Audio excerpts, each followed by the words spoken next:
ہوں گے۔ انہی بھائی نے پوچھا تھا کہ اگر ہم نے کپڑے پہنے ہوئے وہ بالکل پاک ہیں لیکن ایک رومال ہے جو ناپاک ہے اور وہ جیب میں رکھا ہوا ہے تو کیا حکم شرع ہوگا؟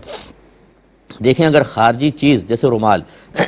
کہ بظاہر وہ لباس کا حصہ تو نہیں لیکن آپ نے جیب میں رکھا ہوا ہے تو بس سمجھ لیجئے اب وہ آپ کا لباس کا ہی حصہ ہے، وہ آپ کے گویا کے جسم کا حصہ ہے۔ اگر وہ ناپاک ہے اور آپ نے ایسی کھڑے ہو کے نماز پڑھ لی تو نماز نہیں ہوگی، یعنی جب زیادہ نجاست ہو، اور اگر 1 درہم کے برابر ہے جیسے ہتھیلی یا گاڑھی نجاست ہے تو مطلب 4.5 ماشا کے برابر ہو،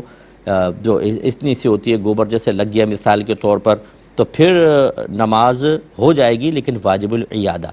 یعنی یہ جو لکوڈ میں ہتھیلی کی گہرائی ہوتی ہے یہ 1 درہم کہلاتا ہے اور ٹھوس میں تقریباً 4.5 ماشا۔